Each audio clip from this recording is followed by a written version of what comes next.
Everything you know about drugs is wrong, not slightly off, not missing nuance. Catastrophically, embarrassingly, dangerously wrong. And someone taught you every single lie. Let's fix that. 1. The gateway drug theory sounds like pharmacology but functions like folklore, and it has shaped decades of drug policy, billions in enforcement spending, and your personal understanding of how addiction begins.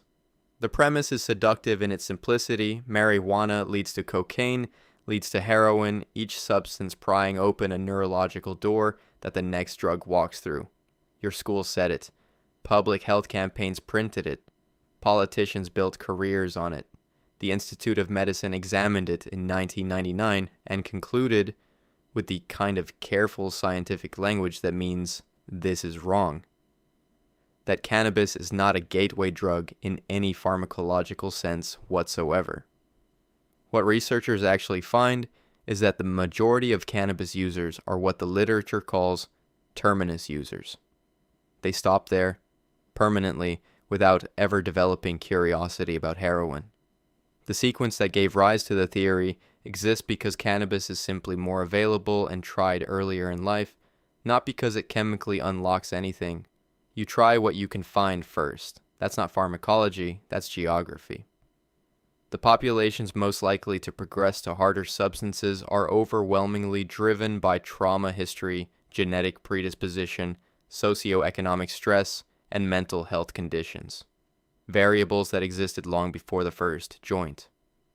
Portugal decriminalized all drugs in 2001 and watched drug use decline rather than explode. If the gateway opened automatically, that country should now be a pharmacological catastrophe. It isn't. Countries that legalized cannabis did not see heroin use spike in the data that followed. The gateway theory confused sequence with causation in the most expensive possible way. And here's the kicker. By that same logic, milk is a gateway drug because virtually every hard drug user drank it as a child. The sequence existed, the mechanism never did. 2. Somewhere in your brain lives a file labeled Things I Know About LSD, and there is a very good chance it contains the claim that acid permanently lodges in your spinal cord and can randomly re-release years later, ambushing you with a surprise trip while you're driving, presenting at a meeting, or doing something equally inconvenient. People repeat this with complete confidence, usually to explain someone they know who was never quite right after that one time. Here's the actual pharmacology. LSD has a half-life of approximately 3.5 hours. Your liver processes and eliminates it efficiently and completely. Within 24 hours, the compound is gone from your body. This is not contested. This is documented using radio-labeled LSD administered to human subjects who were then monitored until clearance was confirmed. No accumulation, no tissue storage, no spinal reservoir waiting to ambush you at a family dinner. The drug is active at microgram doses. That's millionths of a gram, which makes the idea of detectable quantities storing in tissue not just unlikely, but pharmacologically absurd. What people are often describing when they talk about flashbacks is hallucinogen persisting perception disorder, which is real, affects a small minority of users, and represents a neurological change in how the visual cortex processes information, not a chemical re-release. The brain was altered by the experience. The drug itself is long gone. These are completely different things. The spinal cord myth almost certainly originated as a deliberate scare tactic during 1960s and 70s anti-drug campaigns, when the goal was fear rather than accuracy. It worked beautifully. It is still working. You're out here worrying about a drug that left your system before the weekend was over, stored in a spinal cord that was never involved in the first place. The lightning strike is over. There is no bolt left in the tree. 3. The story you were told about heroin addiction goes like this. One use and you're captured. The drug reaches into your brain, throws a switch, and the person who existed before that moment is simply gone, replaced permanently by someone who cannot function without the substance. This narrative was the engine of some of the most aggressive drug sentencing in American history, and it has approximately the same relationship to pharmacology as a horror movie has to home security. Large-scale survey data from the National Survey on Drug Use and Health collected across many years and enormous sample sizes, consistently shows that the majority of people who report having tried heroin do not meet clinical criteria for dependence. Most people who try it do not become addicted.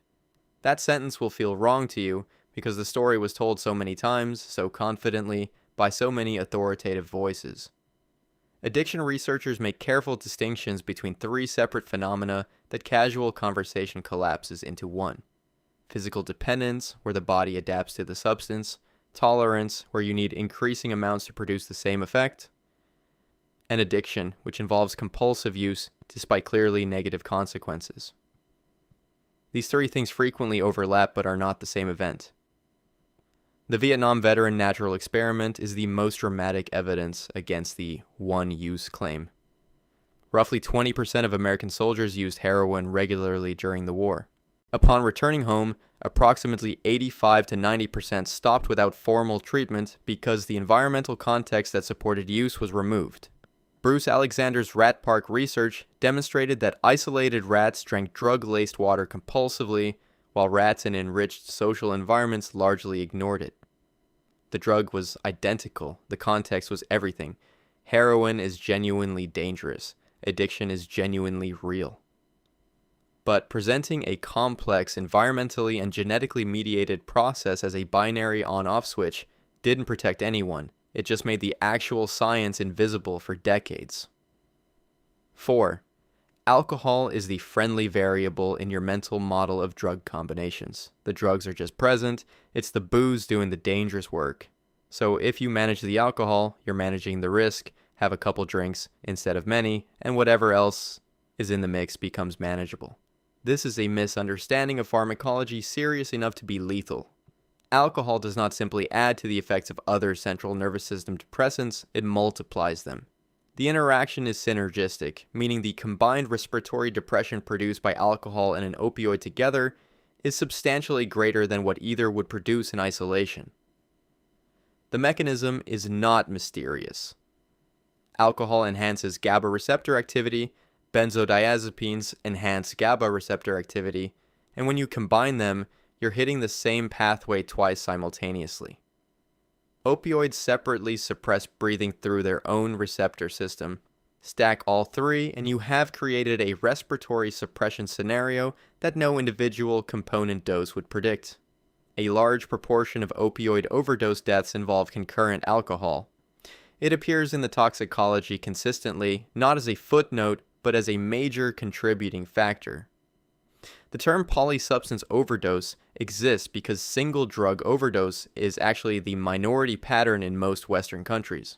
There is an additional layer of danger specific to the stimulant-alcohol combination. Cocaine and alcohol together are metabolized in the liver into a third compound called cocaethylene, which does not exist in nature unless you specifically combine these two substances. Cocaethylene is more toxic to the heart than either parent drug. Your body manufactures it for you, on demand, every time you drink and use cocaine simultaneously. And alcohol specifically impairs judgment about how much of another substance has been consumed, which generates redosing decisions that the sober version of you would not make. I'll just drink less does not fix this. The math is the wrong tool for the problem. 5. For approximately 3 decades, American school children sat in classrooms where uniformed police officers delivered a drug prevention curriculum called DARE, Drug Abuse Resistance Education, complete with pledges, branded merchandise, and the full weight of institutional authority behind every lesson. It felt like science. It felt like investment. It felt like something that was definitely working.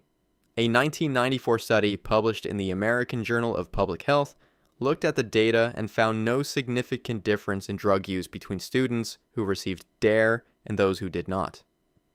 The United States General Accounting Office conducted a major review in 2003, examining 6 long-term evaluations of the program and found it had no statistically significant impact on illicit drug use.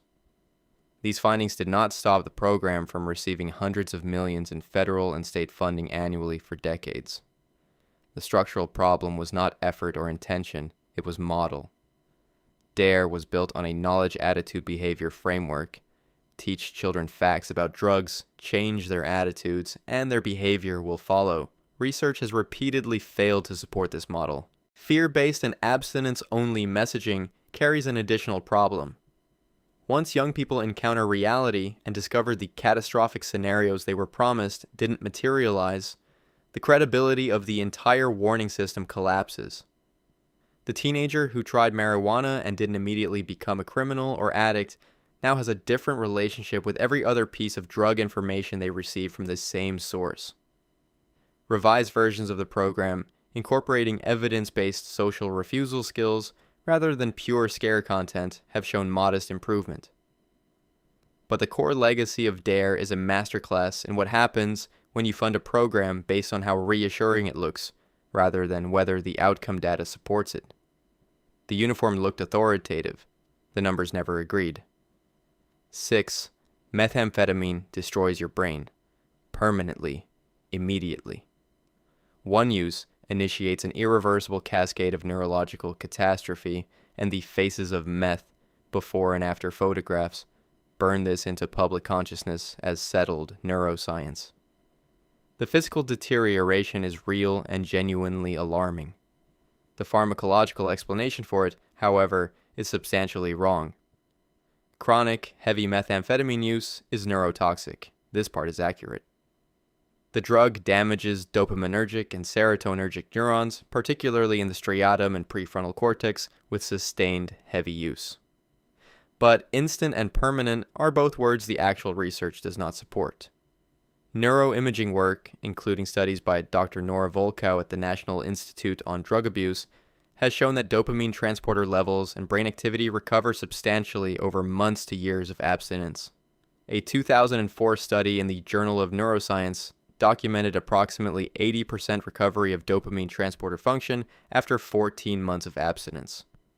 Cognitive improvements tracked alongside this recovery. The brain, it turns out, retains more plasticity than the instant permanent destruction narrative allowed for.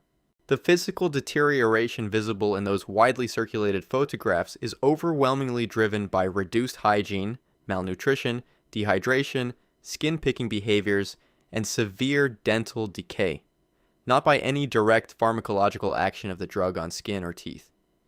The dental destruction specifically, branded dramatically as meth mouth, results from the combination of dry mouth caused by the drug, teeth grinding during intoxication, craving for high-sugar drinks, and sustained neglect of oral hygiene.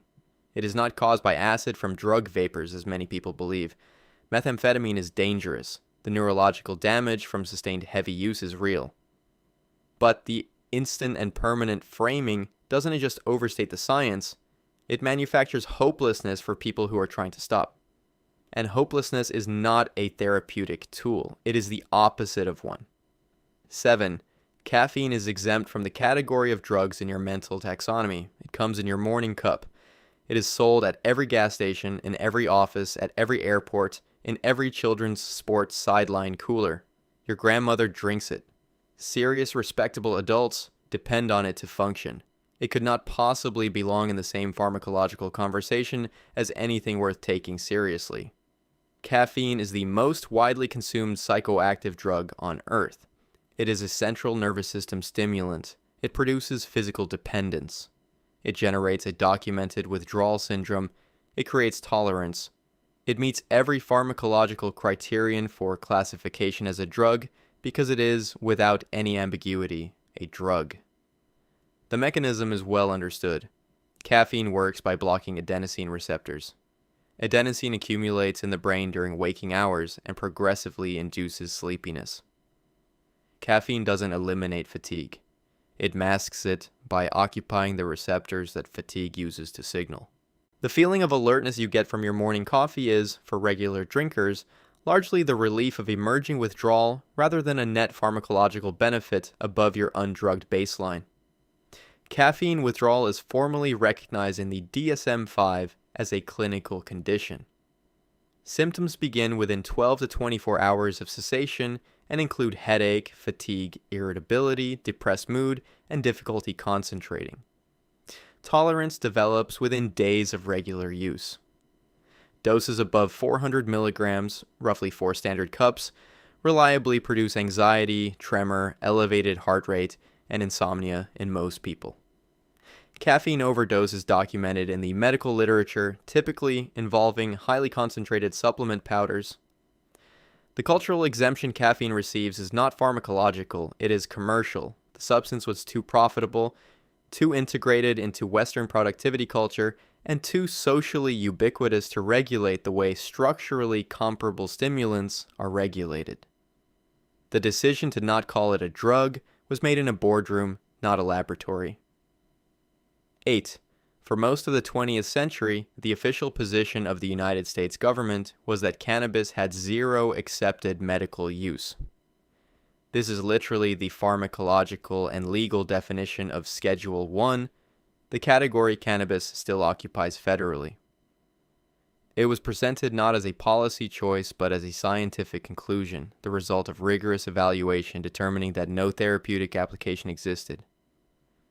This was never scientifically accurate and is now so thoroughly and demonstrably false that defending it requires ignoring the FDA's own approval decisions. The human body contains an endocannabinoid system, a vast network of CB1 and CB2 receptors distributed throughout the brain and body, involved in pain regulation, immune function, mood, and memory. This system was largely discovered in the early 1990s, partly because researchers were trying to understand the mechanism by which cannabis produced its effects. The FDA has approved pharmaceutical-grade cannabidiol, sold as Epidiolex, for two severe forms of childhood epilepsy, Dravet syndrome and Lennox-Gastaut syndrome, based on robust clinical trial evidence. THC-based medications, including dronabinol and nabilone, have been FDA approved since the 1980s for chemotherapy-induced nausea and AIDS-related appetite loss. MDMA has completed Phase 3 clinical trials for PTSD and received FDA Breakthrough Therapy designation. Multiple countries, Israel, Canada, the Netherlands, developed substantial medical cannabis research programs precisely because American regulatory barriers made domestic research nearly impossible. The Schedule I classification created a specific catch-22. You need federal licensing to study a Schedule I drug, but the classification itself implies no medical use, making research approval difficult. The science got ahead of the policy so completely that the FDA now approves cannabis-derived medications, while the federal schedule still insists cannabis has no medical use. Both things are simultaneously true, only one of them is science. 9. The dominant cultural framework for addiction across most of modern history located the problem inside the person's character rather than their neurology. Weak people made bad choices, and the solution was discipline, consequence, and moral improvement. Every major medical and psychiatric organization in the world, the American Medical Association, the American Society of Addiction Medicine, the World Health Organization, now classifies addiction as a chronic brain disorder, not a behavioral failing. This reclassification is not semantic maneuvering. It changes everything about what treatment looks like, what accountability means, and what recovery requires. Neuroimaging research has identified measurable structural and functional changes in the brains of people with addiction. Reduced gray matter volume in the prefrontal cortex, which governs decision-making and impulse regulation. Dysregulation in the amygdala's emotional processing, and altered activity in the nucleus accumbens, the brain's primary reward hub. Dopamine system dysregulation means the brain of someone with addiction responds to ordinary rewards differently and to drug cues with a disproportionate motivational intensity. Genetic factors account for roughly 40 to 60% of addiction vulnerability. Family history is among the strongest predictors of risk, a pattern consistent with heritable disease rather than heritable weakness. The Adverse Childhood Experiences Study, one of the largest investigations of childhood trauma ever conducted, documented powerful dose-response relationships between childhood adversity and adult substance use disorders. Medications, buprenorphine, methadone, naltrexone, work directly on the receptor systems involved in opioid addiction and demonstrably reduce relapse rates. You do not prescribe medication to treat a moral failure. Relapse rates for addiction fall between 40 and 60%, which places them squarely alongside relapse rates for hypertension and asthma. other chronic conditions managed over time rather than cured once. Nobody tells a diabetic their condition reflects insufficient willpower. The organ is involved. The choice framework was always the wrong tool. 10. The argument against widespread naloxone distribution is structurally familiar. If you remove the consequence, you enable the behavior. Give someone a safety net and they'll take more risk. Keep the overdose death on the table and maybe they'll make different choices. This argument has a name in economics, moral hazard, and it has been applied to seatbelts, motorcycle helmets, HIV prevention programs, and now to the medication that reverses opioid overdose. In every case, the data was examined. In every case, the feared behavior increase failed to materialize. Multiple large-scale studies examining opioid use patterns in communities with and without naloxone distribution programs found no increase in opioid use or injection frequency associated with naloxone availability. A 2011 study in the Annals of Internal Medicine documented significantly lower opioid overdose death rates in communities with take-home naloxone programs and no corresponding increase in drug use. This is not a marginal finding in a small sample. It has been replicated across populations, countries, and time periods. The enabling logic also contains a practical flaw. Naloxone doesn't prevent overdose, it reverses it, and only if someone is present, recognizes the overdose, and administers the medication correctly. The risk is not removed. The lethality of one specific outcome is reduced. Substantial risk remains.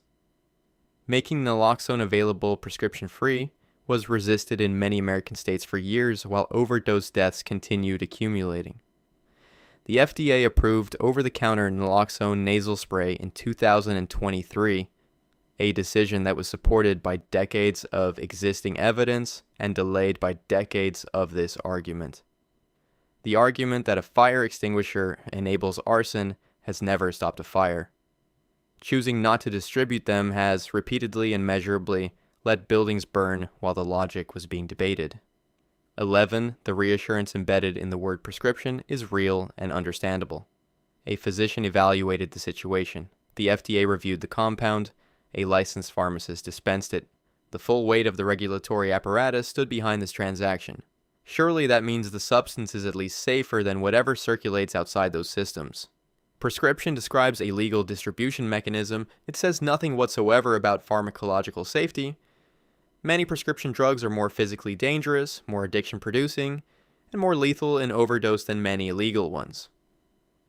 Prescription opioids, oxycodone, hydrocodone, fentanyl, kill tens of thousands of Americans annually. They are among the most lethal substances in the American pharmacopoeia, and they arrive with a prescription. Benzodiazepines, Xanax, Valium, Klonopin produce physical dependence rapidly and carry a withdrawal syndrome that includes seizures and death. Abrupt cessation from heavy benzodiazepine dependence can be medically fatal. They require a prescription. Acetaminophen, which requires no prescription at all and is sold under the brand name Tylenol in every pharmacy, grocery store, and gas station, is the leading cause of acute liver failure in the United States. Psilocybin mushrooms are Schedule 1, possess no accepted medical use according to federal law, are illegal, and have no documented lethal dose from the drug's direct pharmacological action in humans. MDMA is Schedule 1 and has completed Phase 3 FDA clinical trials with a therapeutic profile now better characterized than many approved drugs. The Vioxx disaster illustrated what post-approval reality can look like. A prescription anti-inflammatory pulled from the market in 2004 after being linked to tens of thousands of cardiovascular deaths. The regulatory approval preceded the deaths. Prescription is a supply chain label. Your liver metabolizes both the pharmacy bottle and the street-level alternative using identical biochemical machinery. The channel doesn't change the chemistry. 12. Tolerance gets reframed as a kind of achievement in casual drug culture. You can handle more than the next person. You've built a capacity. The word itself sounds like something earned. Addiction, meanwhile, lands as its conceptual opposite. Weakness, collapse, losing control of something you should have managed better. both framings are wrong in ways that cause measurable harm. Tolerance is a neurological adaptation, not a capability upgrade. When you use a drug repeatedly, the brain compensates. Receptor downregulation, changes in signaling efficiency, induction of metabolic enzymes, all reducing the drug's effect per dose. Your brain became less responsive. The drug produces less effect. This is not strength. This is your nervous system doing damage control. For opioids specifically, this distinction carries life or death stakes because tolerance to euphoria and tolerance to respiratory depression do not develop at the same rate. A person seeking the same high, by increasing their dose, may have developed substantial tolerance to the pleasurable effects while retaining significantly less tolerance to the breathing suppression. The gap between enough for the effect I want and enough to stop breathing narrows in ways that aren't visible from the outside. After a period of abstinence, detox, incarceration, hospitalization, opioid tolerance resets substantially while psychological cravings and behavioral patterns remain. The dose that was routine before the break becomes lethal after it. This is the specific pharmacological mechanism behind the elevated overdose risk in the period immediately following abstinence. Addiction involves documented structural changes in the prefrontal cortex, the brain region responsible for impulse regulation and long-term planning, that impair the machinery of decision-making itself. Calling this a weakness is like calling a broken compass unreliable. The instrument was damaged. The smoke detector that stopped responding isn't an upgrade. It's a warning that something has gone wrong. 13. The cultural image of the person who did too much acid and never came back, permanently altered, staring into middle distance, driven irrevocably insane by a bad trip, was one of the most effective pieces of anti-drug narrative the 20th century produced. It's visceral, it's memorable. It's almost entirely disconnected from what the research actually shows. A 2015 study examining data from over 130,000 American adults found no association between psychedelic use and mental health problems. And in several categories, lifetime psychedelic use was associated with lower rates of reported mental health difficulties. This is not an endorsement. It is an empirical finding that contradicts the instant insanity narrative flatly. People with personal or family history of psychotic disorders, schizophrenia, bipolar disorder with psychosis, do face meaningfully elevated risk from psychedelic use. This is a real contraindication for a specific population. It does not apply universally, and treating a specific risk as though it applies to everyone is not public health. It's fear-mongering with a demographic carve-out. The current clinical research programs at Johns Hopkins, NYU, and Imperial College London have administered psilocybin, LSD, and MDMA to hundreds of carefully screened research participants with carefully managed settings and minimal serious adverse events. Hallucinogen persisting perception disorder is real, affects a small minority of users, and represents a neurological change in visual processing. Not store drug releasing unpredictably from tissue. The behavioral risk of a bad trip is real. People in confused, frightened states make dangerous physical decisions. This is why setting, and supervision matter enormously in both research and non-research contexts. Timothy Leary's very public promotion of unsupervised high-dose use in chaotic environments in the 1960s contributed substantially to the rare worst-case outcomes that shaped the cultural mythology. The activity has real risks under the wrong conditions. The data from controlled conditions tells a different story entirely. 14. The counter-narrative to marijuana fear-mongering overcorrected. The campaign to correct decades of exaggerated anti-cannabis propaganda landed in a position that was equally inaccurate in the opposite direction. Cannabis is harmless, non-addictive. You can stop whenever you want. It's just a plant. Cannabis use disorder is a real, formally recognized clinical condition in the DSM-5. Approximately 9% of people who use cannabis develop dependence. a lower rate than alcohol, a lower rate than opioids, and absolutely unambiguously non-zero. Cannabis withdrawal syndrome exists. Its symptoms include anxiety, irritability, sleep disruption, appetite changes, and mood instability. The syndrome is typically milder than alcohol or opioid withdrawal and is not medically dangerous in the way those are, but calling it non-existent requires not reading the clinical literature.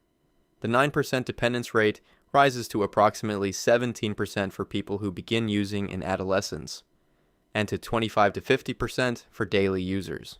The developing brain is meaningfully more vulnerable than the adult brain, and the research on adolescent cannabis use and cognitive development is more concerning than the research on adult use. Modern high-potency cannabis. Products with THC concentrations of 20 to 30% and above, compared to 2 to 8% typical of cannabis in the 1970s and 80s, may carry meaningfully different risk profiles than the substance upon which earlier non-addictive claims were based. The comparison isn't clean. Cannabinoid hyperemesis syndrome, a cyclical vomiting disorder triggered by heavy chronic cannabis use, wasn't even described in the medical literature until 2004. Its existence reflects genuine physiological dysregulation from heavy use. The cannabis is non-addictive claim was always the mirror image lie to one puff and you're hooked. Both were built for political arguments. Neither was built for your health. 15. The legal status of alcohol implies a societal risk. Benefit judgment has been made, regulated, taxed, socially integrated, sold in grocery stores next to the bread. The system evaluated this substance and decided it was acceptable. Surely the framework placed it in a category that reflects its actual relative danger. A landmark 2010 study published in The Lancet, led by pharmacologist David Nutt and colleagues, applied multi-criteria decision analysis to rank 20 drugs across 16 harm criteria. Harm to the user, harm to others, physical damage, dependence potential, social costs. Alcohol scored highest overall, above heroin, above crack cocaine, above methamphetamine. This result surprised many people and outraged some because it collides with the intuition that legal equals relatively safe. It shouldn't surprise anyone who reads the mechanism. Alcohol causes direct, documented organ damage, liver cirrhosis, pancreatitis, cardiomyopathy, and is neurotoxic with chronic heavy use. It is classified as a Group 1 carcinogen by the International Agency for Research on Cancer, the highest classification, linked to cancers of the mouth, throat, esophagus, liver, colon, rectum, and breast. Alcohol is the only widely used recreational depressant whose withdrawal syndrome routinely kills people without medical management. Delirium tremens, the severe alcohol withdrawal syndrome, carries a mortality rate of up to 15% without treatment. Benzodiazepine withdrawal is similarly dangerous. Opioid withdrawal, for reference, is profoundly uncomfortable, but rarely directly fatal. Alcohol contributes to roughly 95,000 American deaths annually from all causes combined. The legal and illegal distinction reflects historical, cultural, and commercial forces. Prohibition failed, the industry embedded itself in Western culture, and the regulatory architecture followed. The pharmacology was not consulted when the social contract was written. A Group 1 carcinogen in a crystal glass with ice is still a Group 1 carcinogen. 16. A specific brain scan image, colorful, showing dark patches in the brains of heavy MDMA users compared to controls, circulated through news coverage, documentary films, and drug prevention materials for years. The image showed what appeared to be visible voids, literal holes, and absence of brain tissue where something had been consumed. Ecstasy was eating your brain. The images were PET scans, positron emission tomography, showing reduced serotonin transporter density in heavy MDMA users compared to controls. Serotonin transporter density reflects how many transport proteins are present on serotonergic neurons. Reduced density indicates neuronal adaptation to chronic MDMA exposure. A concerning finding for heavy users, that nonetheless has nothing to do with structural holes in brain tissue. Representing reduced receptor density as holes in your brain is not a simplification. It is a factual misrepresentation. The study subjects were very heavy, chronic users, and many had used multiple other drugs. Controls for polydrug use were inadequate in the early research generating these images. Later research with more rigorous methodology found that moderate MDMA use did not produce the dramatic neurotoxicity the early data implied. The original researcher in this area, Dr. George Raycourt, published a highly cited 2002 paper in Science claiming MDMA caused Parkinson's-like dopamine neuron damage. The paper was later retracted. The laboratory had accidentally administered methamphetamine to the animals, not MDMA. The wrong drug produced the alarming finding, the finding circulated widely, and the retraction received a fraction of the coverage. The current Phase 3. Clinical trials administering MDMA for PTSD treatment have not detected the catastrophic neurotoxic outcomes the early scare literature predicted. Reduced receptor density and a literal void are as pharmacologically different as a dimmed light and a burned-out building. Someone made sure you couldn't tell the difference. 17. The narrative around crack cocaine was built on a pharmacological claim that was, from the beginning, substantially overstated. One exposure, and the addiction was complete. Physical enslavement from first contact. This framing drove the Anti-Drug Abuse Act of 1986, which established a 100-to-1 sentencing disparity between crack and powder cocaine, meaning possession of 5 grams of crack triggered the same mandatory minimum as possession of 500 grams of powder cocaine. The pharmacology was never consulted. Cocaine is psychologically highly addictive. It produces intense craving through dopamine reuptake inhibition. It floods the reward system with a speed and intensity that makes it one of the more addictive substances studied. But it produces relatively little physical dependence compared to opioids or alcohol. Cocaine withdrawal is real. The fatigue, depression, disrupted sleep, appetite changes, and profound anhedonia are genuinely difficult. But it is not medically life-threatening.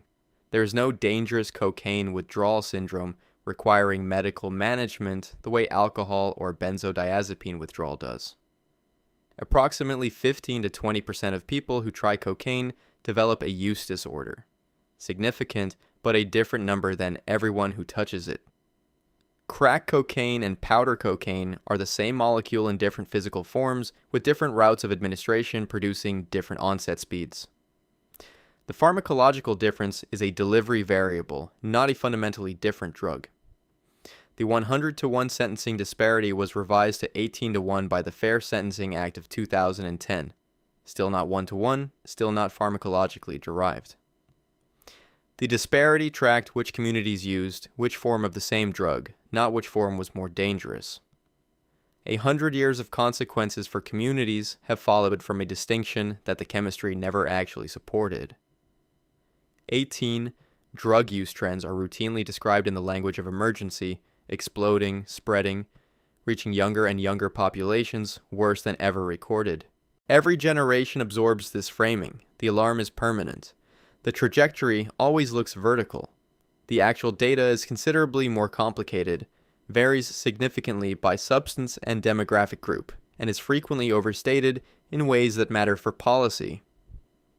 Monitoring the Future, a decades-long annual survey of American adolescents conducted across enormous sample sizes, shows that overall illicit drug use among 8th, 10th, and 12th graders is substantially lower than peak levels recorded in the late 1970s and early 1980s. Cigarette smoking among teenagers has fallen to historic lows over the past 2 decades. One of the genuine, underreported public health successes of recent memory. Alcohol use among adolescents has also declined meaningfully across the same period. What has worsened dramatically is overdose mortality. And here's the distinction that makes all the difference. More people are not dying because more people are using. More people are dying because the supply became extraordinarily more dangerous, primarily through the contamination of the illicit drug market with fentanyl and its analogs. These are separate problems requiring separate responses.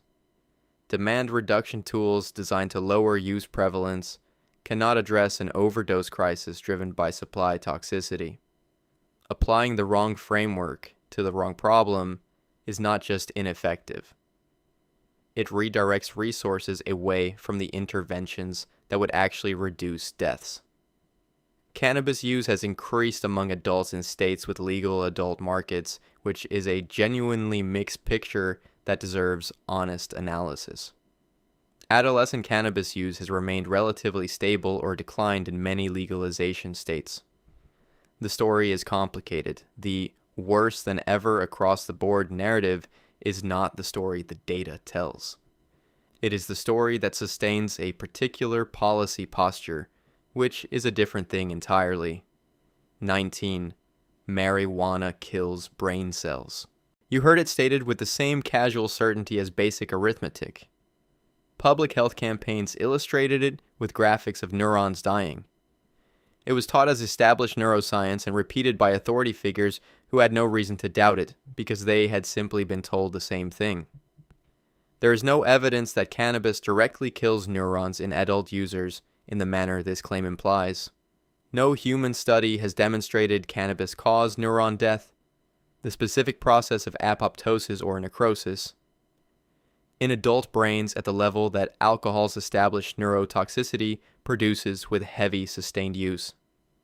Studies showing structural brain differences in heavy cannabis users are correlational, frequently confounded by concurrent use of other substances, and do not establish the mechanism of neuron death that the slogan implies.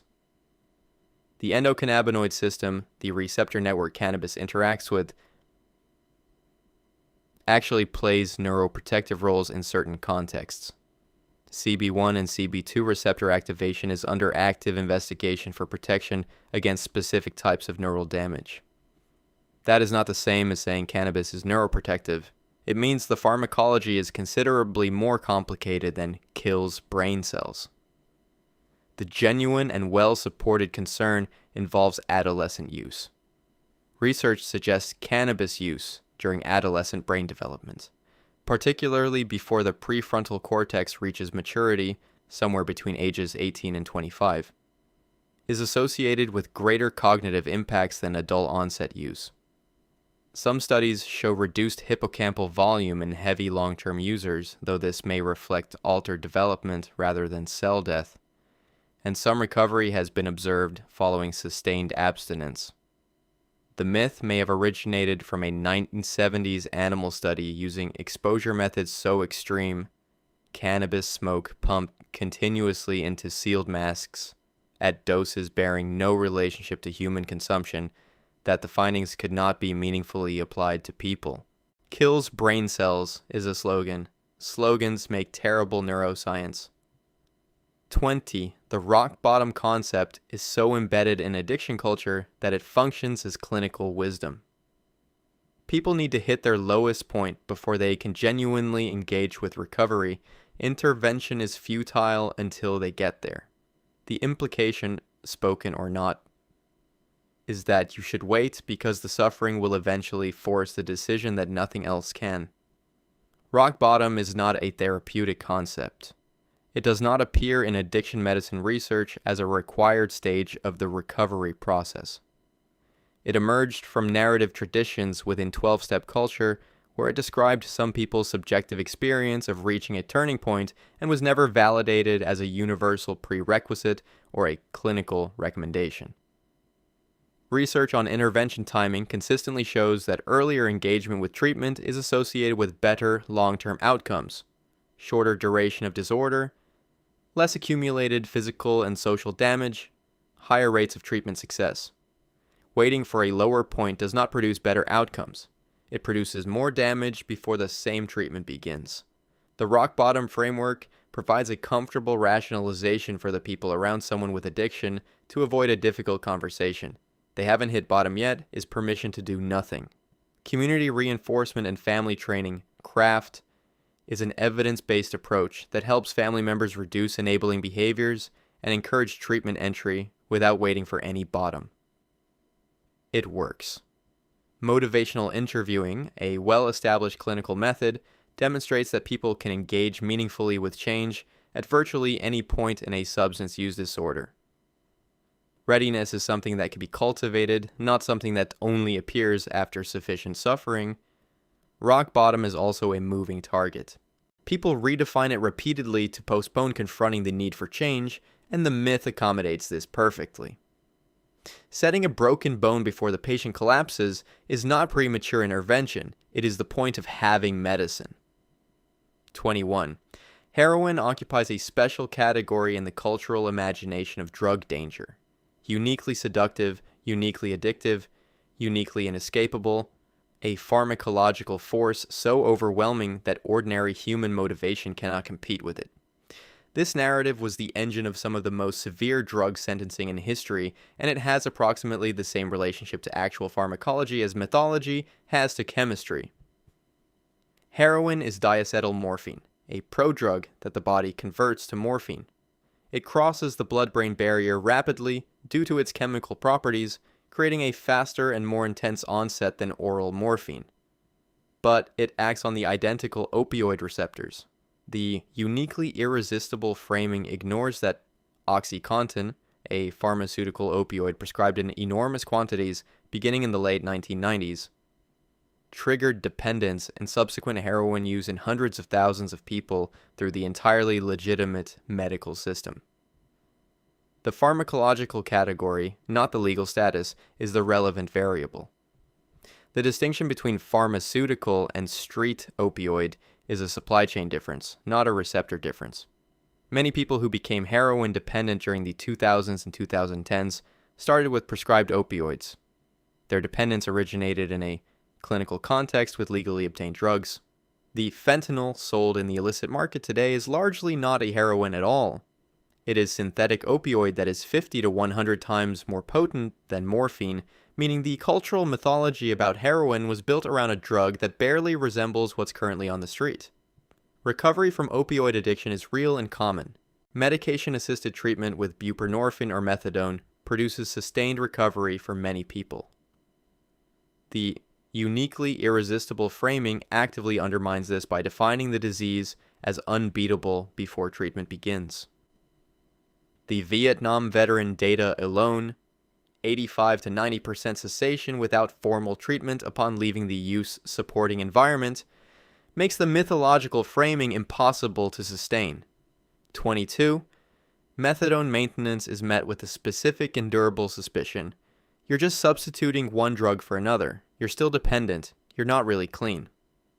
The implicit standard being applied is that genuine recovery means zero substances, and anything short of that is failure with better optics.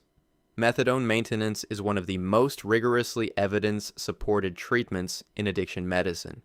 It has 60-plus years of research behind it across multiple countries and healthcare systems. It reduces overdose death rates, reduces transmission of HIV and hepatitis C, reduces criminal activity associated with active addiction, and improves social functioning, employment, housing stability, family reintegration. A cross-population studied. These are not modest or contested findings. They are among the most replicated results in addiction research. Methadone is a long-acting opioid agonist that stabilizes the receptor system, eliminates acute withdrawal, substantially reduces craving, and blocks the euphoric effects of illicit opioids when dosed correctly. Patients on appropriate methadone doses can work, drive, parent, and function in ways that active addiction makes impossible.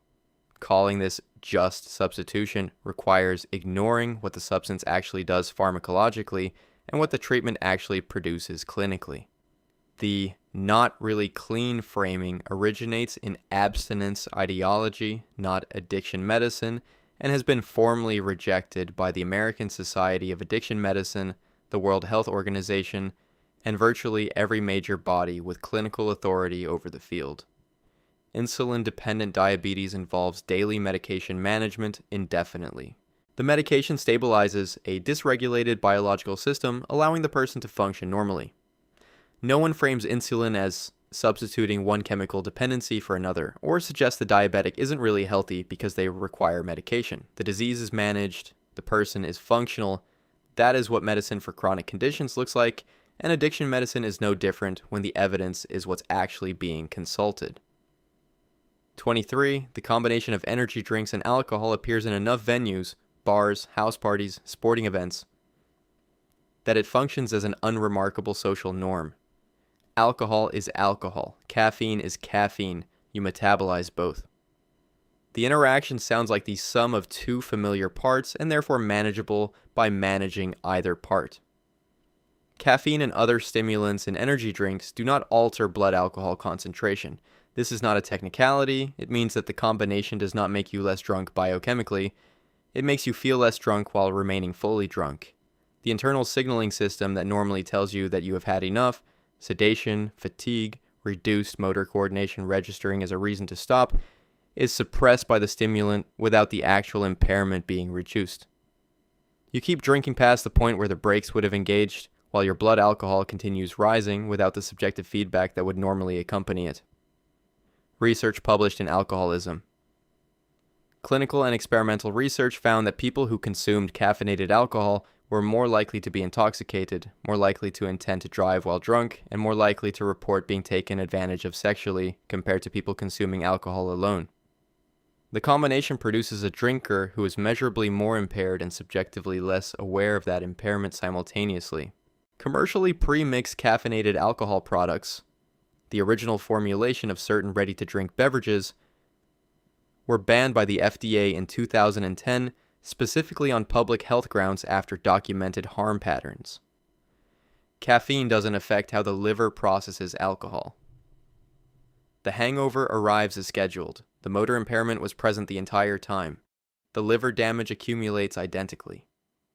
The only thing the caffeine changes is that you had no idea any of this was happening, which is not a safety feature. It is a different category of danger wearing the same outfit. 24. The cultural mythology around antidepressants divides cleanly into two equally inaccurate positions. In the first, they are happy pills.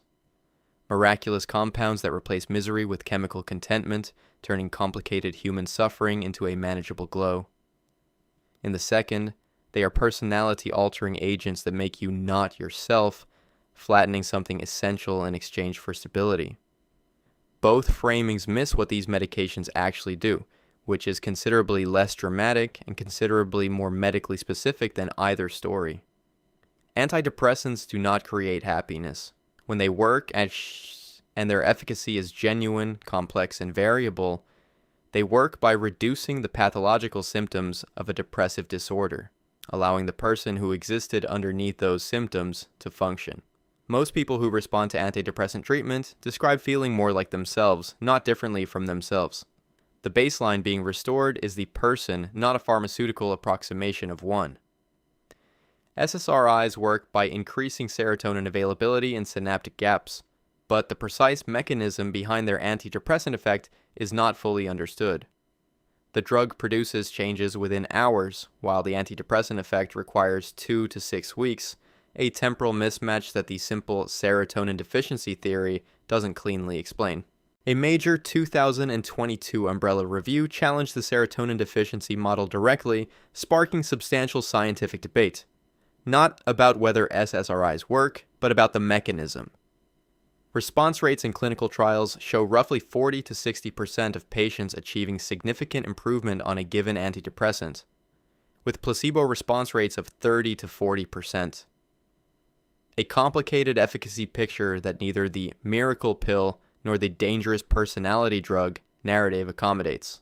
Side effects including sexual dysfunction, initial anxiety, weight changes, and emotional blunting in some users are real and frequently underdiscussed. SSRIs do not produce euphoria, intoxication, or the personality alterations popular culture assigns them. The furnace was repaired.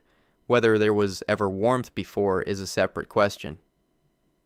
25. The logic that sweating eliminates drugs from your system sounds physiologically plausible. Sweating is associated with cleansing. Saunas feel purifying. If you need to clear substances before a drug test or an important event, a few hours of intense heat should push those metabolites through your pores and out of your body.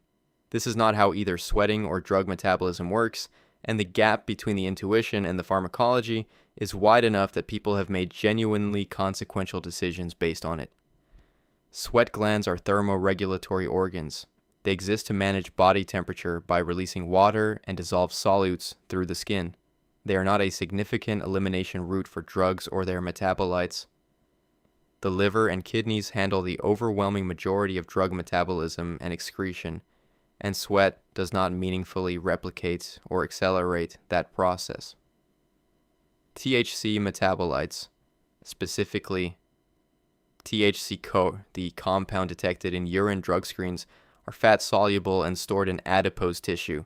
They are released gradually as fat is metabolized over time.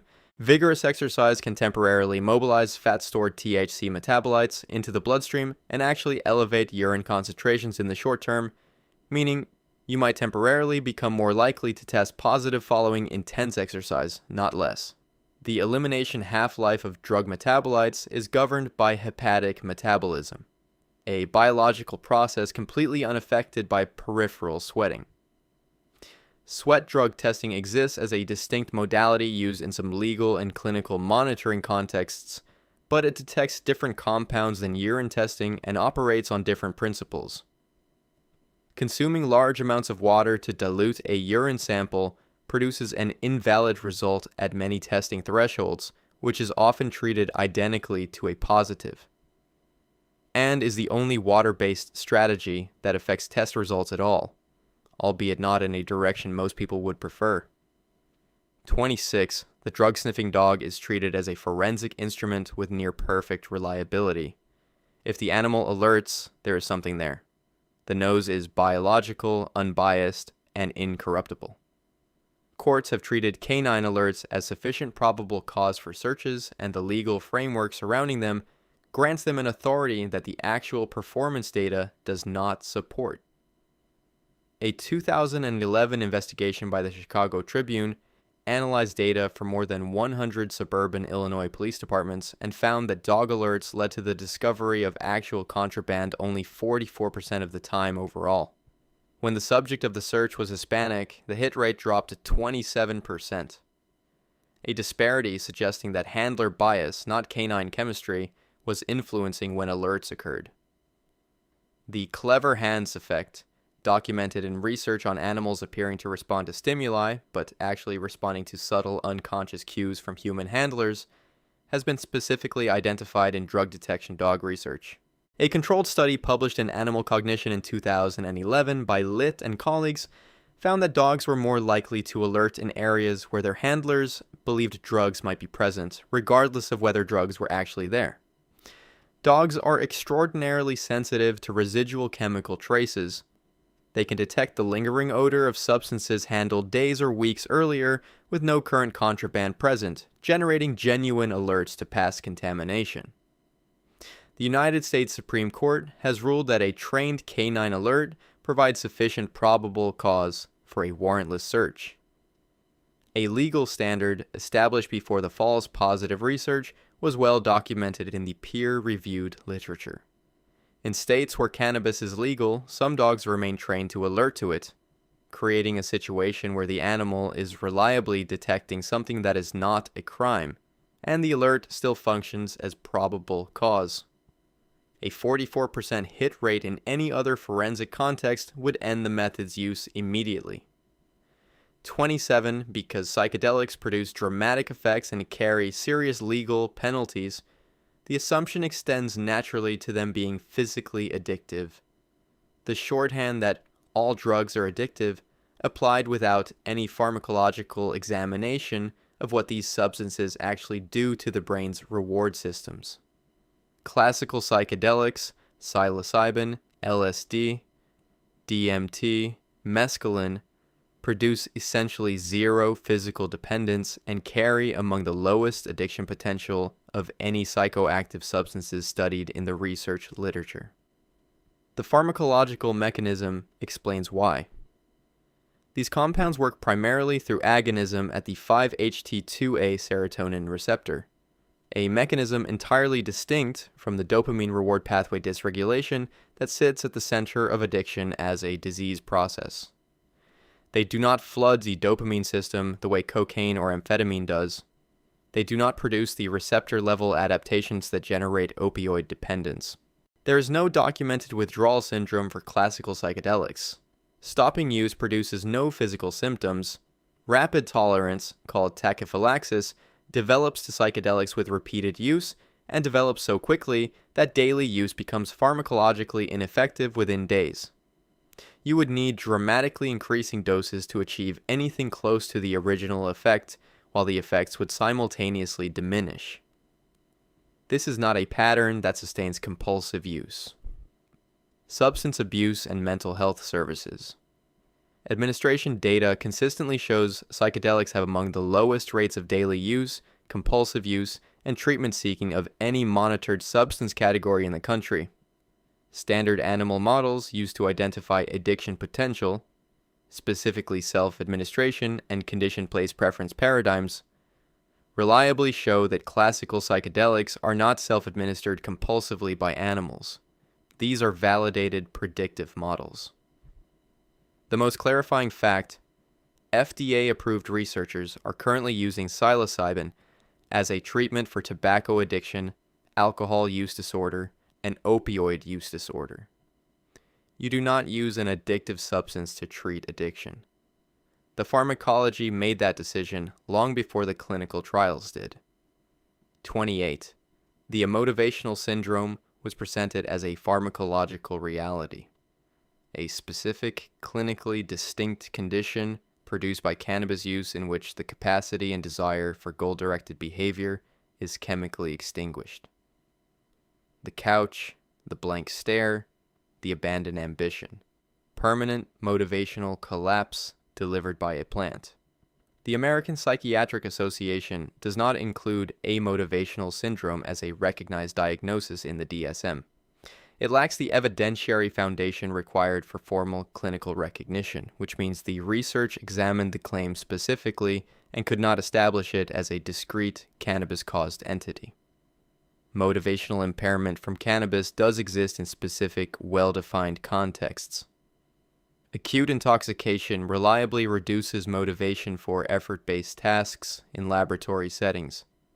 This is pharmacologically real and replicated. The claim that this impairment persists as a permanent syndrome in abstinent users has not been established at the population level. The methodological challenge in this research area is substantial. Separating drug effects from pre-existing characteristics is genuinely difficult when the people being studied chose to use heavily in the first place.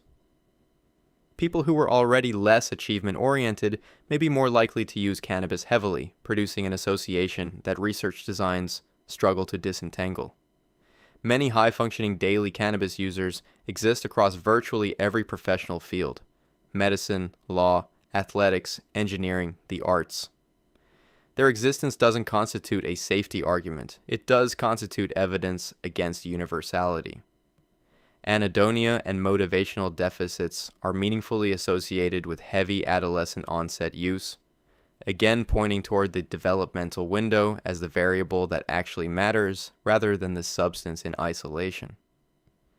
The lazy stoner stereotype carries documented real-world consequences. Research shows it affects how educators, employers, and peers perceive and evaluate cannabis users regardless of actual performance. The myth took something real, reduced motivation during acute intoxication, renamed it as a permanent condition, and applied it to everyone the speaker had already decided to dismiss. 29. When someone overdoses, the social and often institutional reflex is to ask whether they meant to.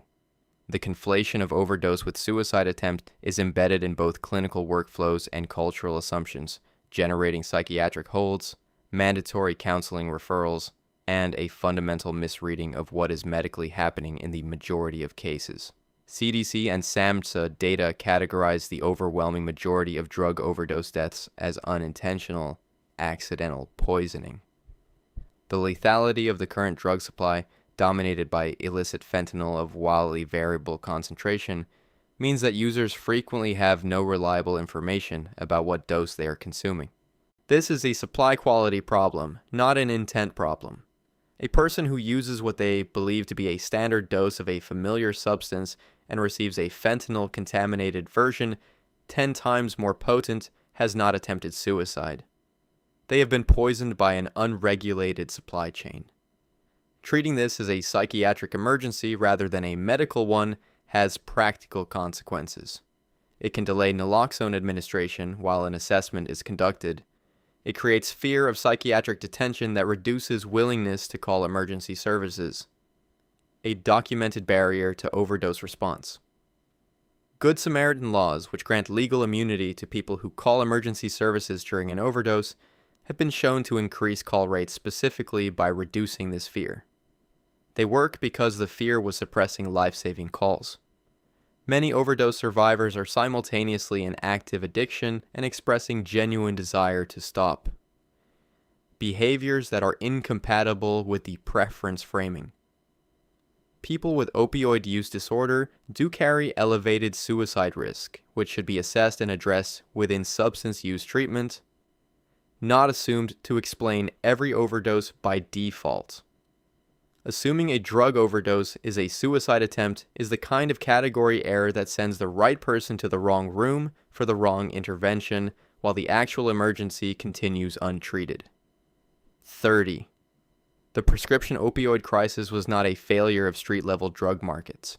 It was manufactured inside the legitimate medical system with institutional participation, professional complicity, and a marketing campaign that changed what physicians believed was true about the drugs they were prescribing.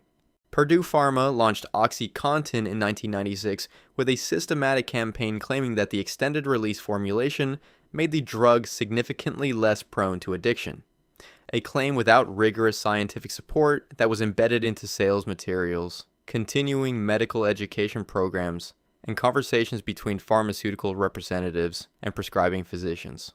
Between 1999 and 2019, nearly 250,000 Americans died from prescription opioid overdoses, not illicit drugs. Prescription pills with a pharmacy label and a physician's signature. Pain specialty organizations, medical schools, and continuing medical education programs receive pharmaceutical industry funding that shaped pain management training toward opioid prescribing in ways that were not transparently disclosed. The pain is the fifth vital sign movement, which introduced routine pain assessment as a clinical standard across hospital systems, increased opioid prescribing dramatically, and was partly funded by opioid manufacturers. OxyContin's extended release mechanism was designed to prevent abuse by delivering the drug slowly. This feature was entirely negated by crushing or dissolving the tablets before use, a limitation the manufacturer knew about and did not address by reformulating for years. Purdue Pharma pleaded guilty to federal criminal charges in 2020. Members of the controlling family paid civil settlements.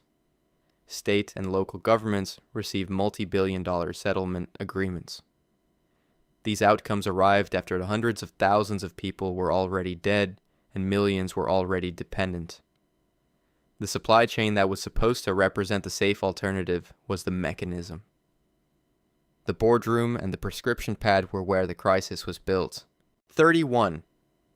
The belief that you can assess drug intoxication by observation, recognizing who is using, what they are using, and how impaired they are based on visible behavioral and physical cues, is so embedded in law enforcement, workplace safety, and social practice that it functions as common sense.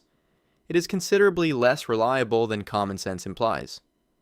Many medical conditions produce presentations that are clinically indistinguishable from intoxication without laboratory testing. Uncontrolled diabetes can produce slurred speech, confusion, and abnormal gait. Seizure disorders produce postictal states that resemble profound intoxication. Stroke, head trauma, severe anxiety, and hypoglycemia all generate signs that are routinely attributed to drug use by observers without medical training, and sometimes by observers with it. Red eyes have dozens of documented causes: allergies, environmental irritants, fatigue, contact lens wear, conjunctivitis. cannabis is one item on a long list.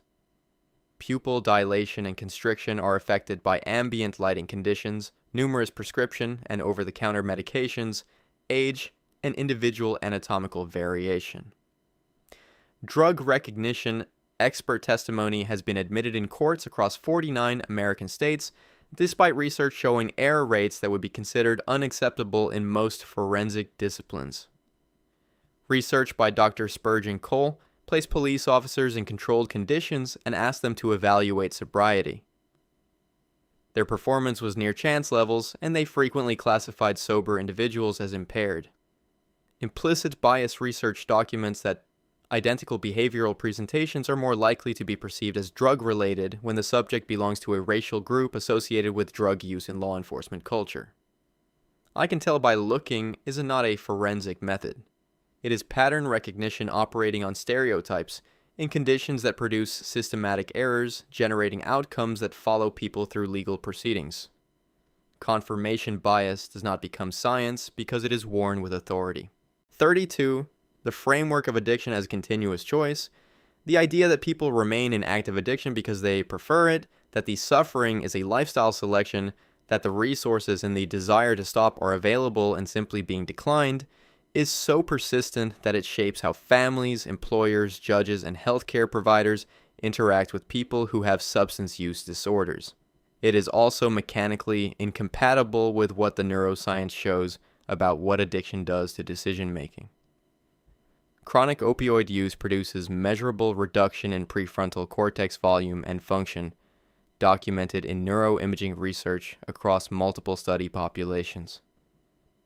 The prefrontal cortex is the brain region responsible for long-term planning, impulse regulation, and the cognitive process of weighing future consequences against immediate rewards.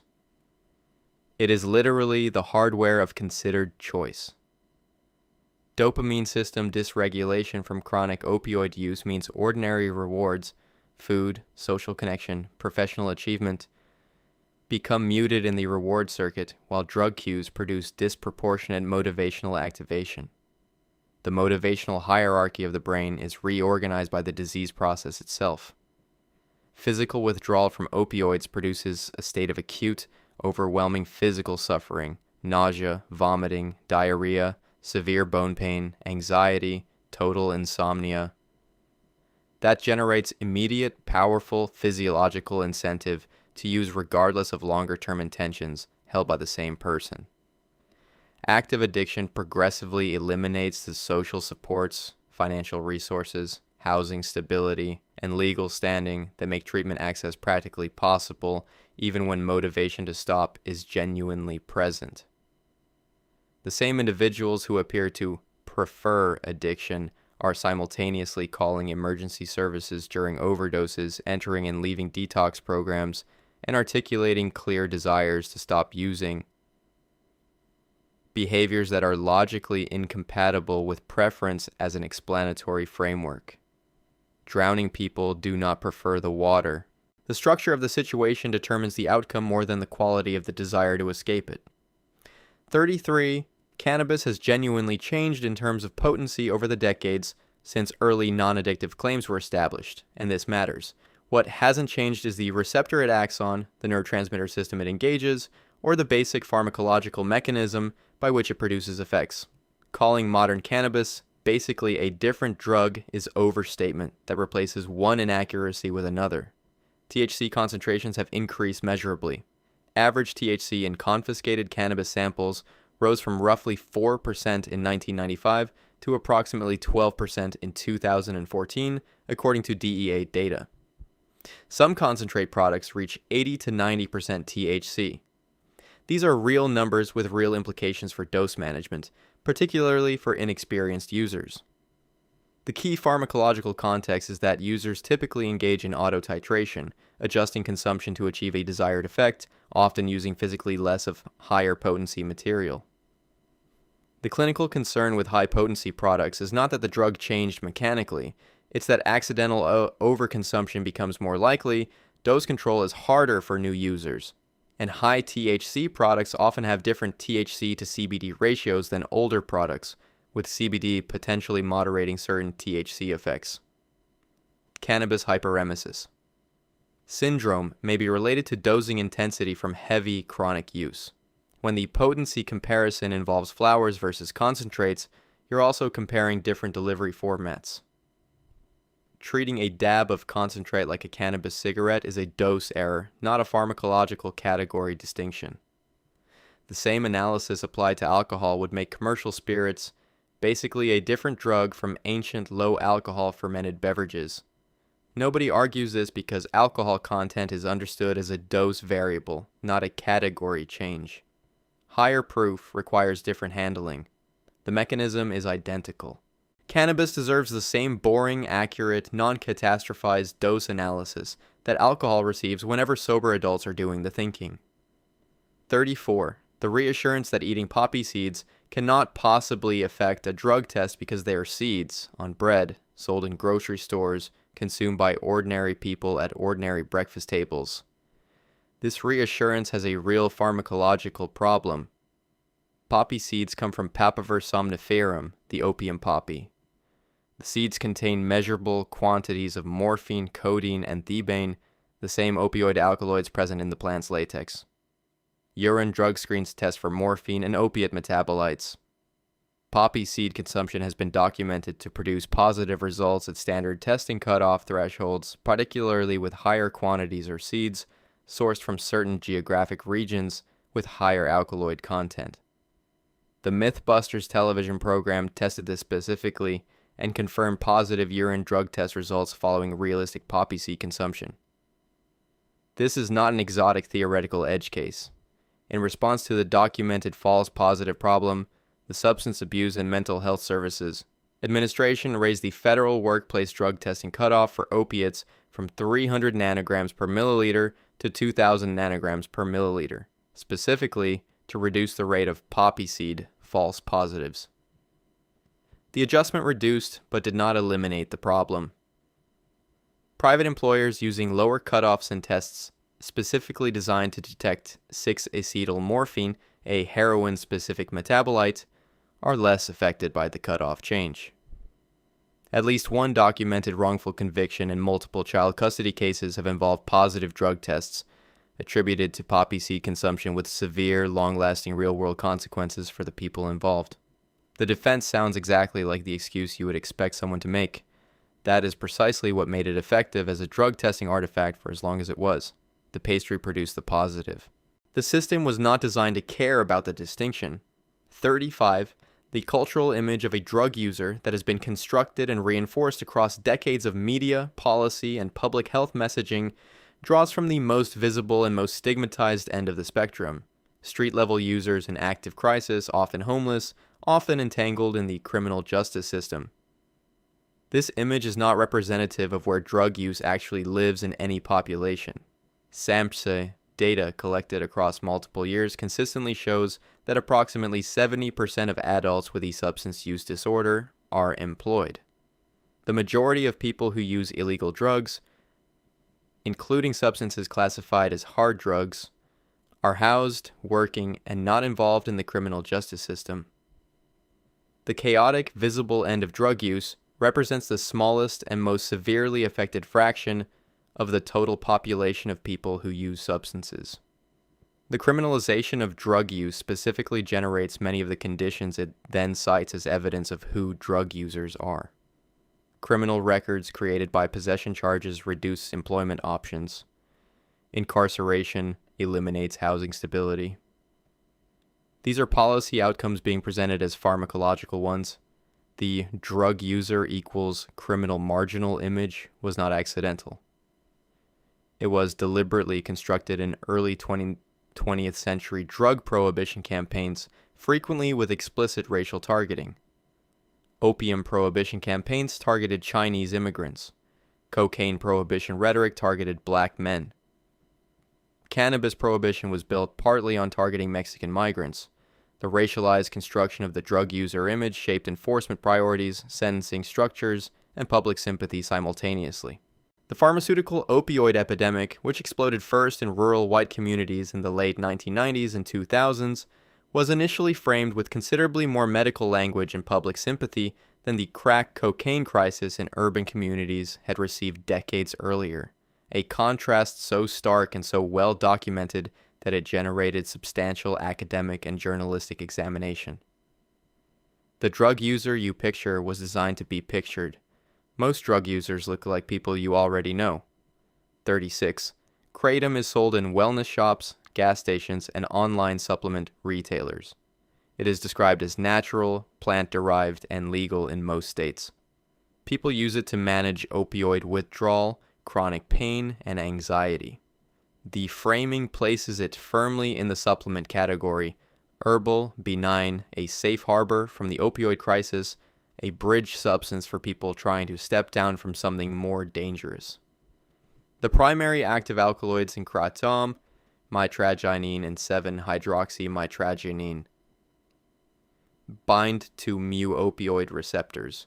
These are the same receptors targeted by heroin, morphine, oxycodone, and pharmaceutical fentanyl. Kratom is not interacting with a different system, a milder pathway, or a safer receptor mechanism. It is hitting the opioid receptor with compounds that the body processes through the same pharmacological machinery as conventional opioids. Physical dependence and withdrawal syndrome from kratom are documented in the clinical literature and are qualitatively similar to opioid withdrawal. Anxiety, muscle aches, insomnia, nausea, sweating, and significant discomfort lasting days. These are not supplement discontinuation effects. They are opioid withdrawal effects from a substance sold next to vitamins. The FDA has identified kratom in the toxicology of dozens of overdose deaths, typically involving concurrent use of other substances, but not exclusively. Kratom exists in a regulatory gray zone, sold as a supplement despite pharmacological properties that would require drug scheduling if formally evaluated. The DEA attempted to place kratom in Schedule 1 in 2016, withdrew the proposal following substantial public and industry pressure, and the substance remains unscheduled federally. The use case of "I take it to get off opioids" represents genuine harm reduction thinking for some people. But doing so without medical supervision while calling the substance not an opioid is a category error with compounding risks. The receptor does not consult the label before binding. 37. Rohypnol became culturally synonymous with the invisible threat, colorless, tasteless, dissolving without trace in any drink, leaving victims with complete amnesia and no ability to identify what happened or defend against it in any legal proceeding. The invisibility was the defining feature of the danger. Hoffman-La Roche reformulated the branded version of flunitrazepam in 1997 to include a blue dye that becomes visible when dissolved in liquid, causing the drink to visibly change color and cloud. This was a direct response to documented misuse, and it means the specific undetectable in drinks claim applied to brand Rohypnol is no longer pharmacologically accurate for the reformulated product. Generic versions without the dye remain available in some regions and continue to present detection challenges. The cultural fixation on Rohypnol, however, has produced a distorted picture of what substances are actually most commonly involved in drug-facilitated sexual assault. Research consistently identifies alcohol as the substance most frequently present in drug-facilitated sexual assault cases, both voluntarily consumed by victims and administered without consent by perpetrators. Alcohol is entirely legal, universally available, and socially normalized in the context where these assaults most commonly occur. GHB and benzodiazepines other than Rohypnol are more frequently identified in toxicological testing of actual drug-facilitated assault cases than Rohypnol specifically. GHB has an extremely narrow urine detection window of 4 to 8 hours, meaning delays between assault and medical examination, which are common, routinely result in the compound being undetectable at the time of testing. The cultural emphasis on an exotic, specifically named drug has directed awareness and preventive messaging away from the substance responsible for the majority of cases. The invisible threat was never primarily a branded pharmaceutical. It has been served legally at events with open bars for a very long time. 38. Random workplace drug testing is presented as a straightforward safety intervention. Impaired workers cause accidents, testing identifies impaired workers, therefore testing prevents accidents.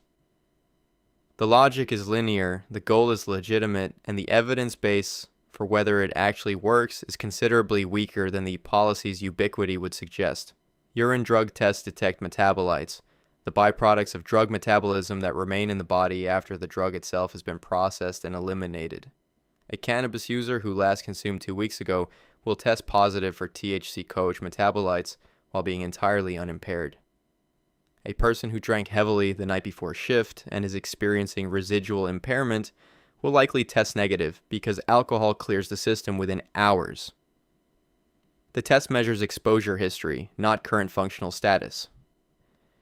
This is a fundamental mismatch between the stated goal, identifying impaired workers, and what the instrument actually measures. Multiple systematic reviews have examined the evidence that drug testing programs reduce workplace accidents or improve productivity, particularly in non-safety sensitive industries, and found it limited and inconsistent. The National Academy of Sciences conducted a review in 1994 and found insufficient evidence to determine whether drug testing programs deter drug use, reduce accidents, or improve productivity. Drug testing also creates incentives that may shift behavior in unintended directions.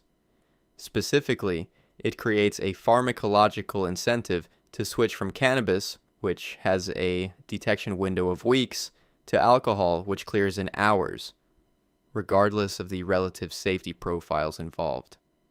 Positive drug tests have been shown to disproportionately affect people of color due to racial disparities in cannabis use documentation and drug law enforcement patterns, introducing documented systematic bias into employment decisions.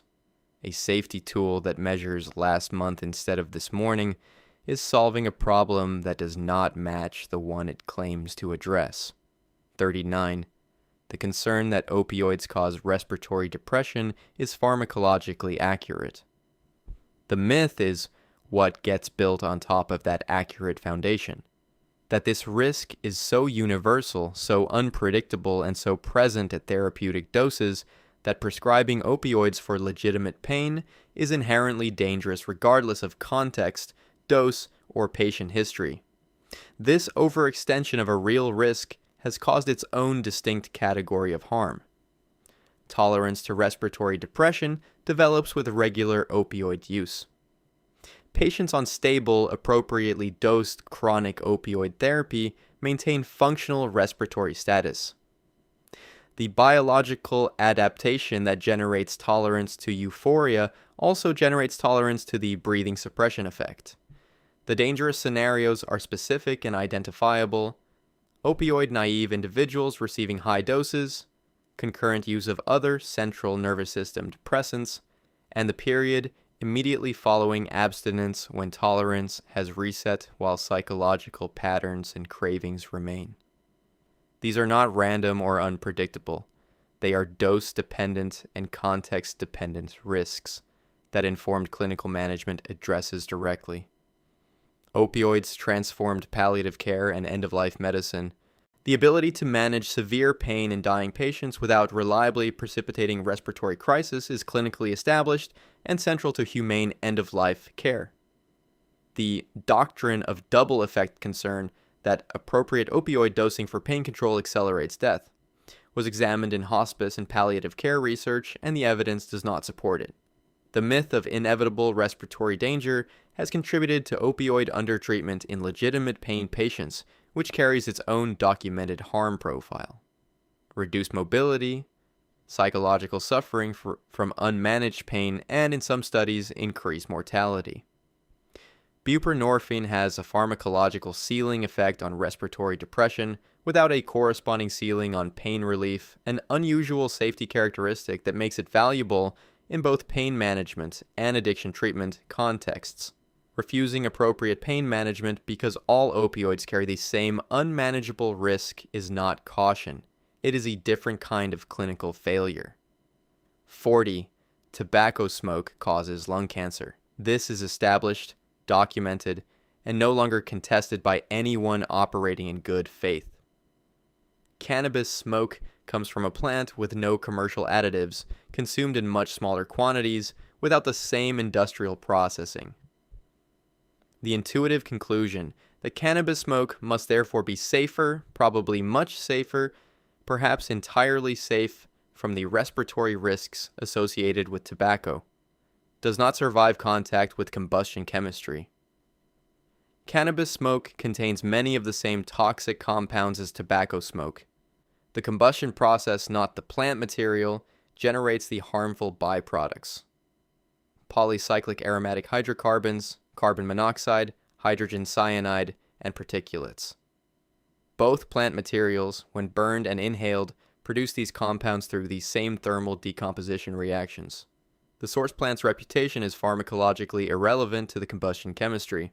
Cannabis smokers typically inhale more deeply and hold smoke in the lungs longer than tobacco smokers, potentially increasing respiratory tissue exposure per unit of smoke consumed. Research consistently documents that cannabis smoking increases risk of chronic bronchitis symptoms, increased frequency of respiratory infections, and measurable airway inflammation. The Lung Cancer Association is genuinely uncertain. Studies are confounded by the fact that most cannabis smokers in the research populations also smoke tobacco, making clean separation of effects difficult. But the lung cancer data is uncertain is not the same as cannabis smoke is safe. Alternative delivery methods, vaporization at temperatures below combustion, and edible formulations eliminate the combustion byproducts and represent genuinely different risk profiles. This is a delivery method distinction, not a claim about plant safety. The relevant variable is whether something is being burned and inhaled. When it is, the chemistry operates identically regardless of which plant provided the fuel for the fire. 41. Completing a medical detox program sounds like treatment. The words are used interchangeably in casual conversation, in family discussions, in news coverage. They went to detox carries the weight of they got help and the problem is being addressed. Medical detox is the management of acute physical withdrawal, typically a 3 to 7 day process of medical stabilization that ensures that the most dangerous phase of cessation is handled safely. For alcohol and benzodiazepine dependence specifically, withdrawal can be medically fatal without management, and detox serves a critical, potentially life-saving function. It is not treatment for addiction. It addresses the acute physiological crisis. It does not address the neurological changes, behavioral patterns, psychological factors, environmental contributors, or social circumstances that sustain addiction over time. The distinction matters enormously because relapse rates following detox alone, without any subsequent continuing care, are extremely high. For opioid dependence, studies document relapse rates of 80 to 90% or higher within weeks of detox without ongoing treatment engagement. The most dangerous consequence of the detox's treatment conflation is the repeat detox pattern. Someone detoxes, returns to use, detoxes again, in a cycle that carries escalating overdose risk at every relapse, because tolerance resets during each abstinence period. The dose that was tolerable before the break becomes lethal after it. Insurance systems in the United States historically covered acute medical detox more readily than longer-term treatment, and incentive structures that directed people toward the least effective standalone intervention while underfunding the approaches with actual outcome evidence. Evidence-based treatment models, medication-assisted treatment, cognitive behavioral therapy, contingency management, community reinforcement approaches require weeks to months of engagement to produce durable outcomes. Detox is setting the broken bone. Everything that comes after it is the rehabilitation that the bone setting made possible. Without the second part, the first part accomplishes very little. 42. Natural has become a safety certification in consumer culture, and the logic extends cleanly to drugs. If it came from a plant, if it grew in the ground, if no laboratory synthesized it, it occupies a fundamentally different and safer category than something manufactured. Your body does not operate with a came from nature, proceed with reduced caution receptor. Pharmacology does not adjust its risk assessment based on agricultural origin. Morphine is natural. It is extracted from the opium poppy. Psilocybin is natural. It is a fungal metabolite produced by dozens of mushroom species. Both are schedule 1 controlled substances with serious pharmacological profiles. Fentanyl is entirely synthetic, and the receptor it binds to is identical to the one morphine targets. The synthesis method is pharmacologically irrelevant to the outcome at the receptor. Some of the most acutely toxic compounds produced by organic chemistry are entirely natural. Botulinum toxin, ricin derived from castor beans, tetrodotoxin from puffer fish, and the amatoxins in deathcap mushrooms.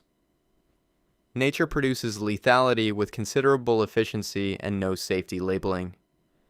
Herbal supplement interactions with pharmaceutical drugs have caused documented patient harm. St. John's wort induces cytochrome. P450 enzymes that can dramatically reduce the effectiveness of HIV antiretrovirals, oral contraceptives, and anticoagulants. The natural product is interacting with the pharmaceutical one in ways the user was never told to expect. Ayahuasca, peyote, and ibogaine are entirely plant-derived and produce profound physiological and psychological effects that carry real risks. Natural origin reduces none of them. The supplement industry in the United States is largely unregulated for efficacy and purity. Products labeled natural have repeatedly been found to contain unlisted pharmaceutical compounds, heavy metals, and adulterants. The label describes an origin story. Your metabolism doesn't read origin stories. 43 cold turkey carries moral weight that medication-assisted approaches do not. Abrupt, willful, complete cessation, suffering through it as evidence of genuine commitment. Using buprenorphine or methadone or naltrexone is framed as the easier route. Proof that you weren't serious enough about stopping. Pharmaceutical scaffolding for people who couldn't do it the real way. For many substances and many people with serious substance use disorders, abrupt cessation without medication is not the heroic approach. It is the less safe and less effective one. Alcohol withdrawal can progress to delirium tremens, a syndrome involving seizures, hallucinations, and cardiovascular instability that carries a mortality rate of up to 15% without medical management. Cold turkey from heavy alcohol dependence is a medical emergency. There is nothing redemptive about managing it without appropriate care. Opioid withdrawal is not typically directly fatal, but it produces such intense, prolonged physical suffering that relapse during the withdrawal period is the dominant outcome for people attempting cold turkey without support. The suffering does not build willpower, it builds an overwhelming physiological case for using again.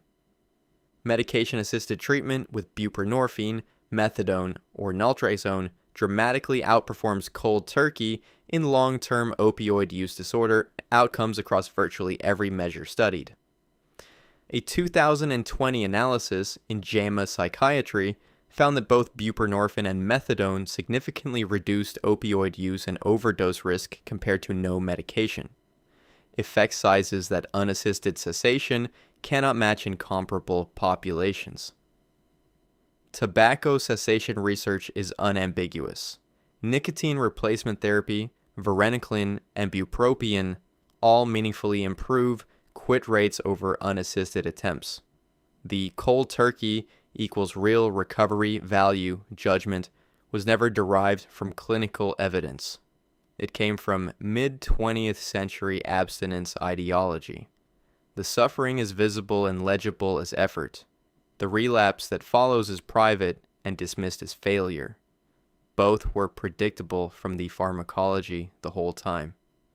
44, cannabis and psychosis have a real relationship that is simultaneously overstated into universality and, in some corners, dismissed entirely. Headlines generate from studies without nuance. Public health campaigns compress complex findings into categorical warnings. Both directions of distortion cause harm to real people making real decisions about their health. The highest quality evidence indicates that cannabis meaningfully increases psychosis risk primarily in people with pre-existing genetic vulnerability, specifically variants in the AKT1 and COMT genes, and in people with personal or family history of psychotic disorders. For the general population of cannabis users without these vulnerabilities, psychosis is a rare outcome.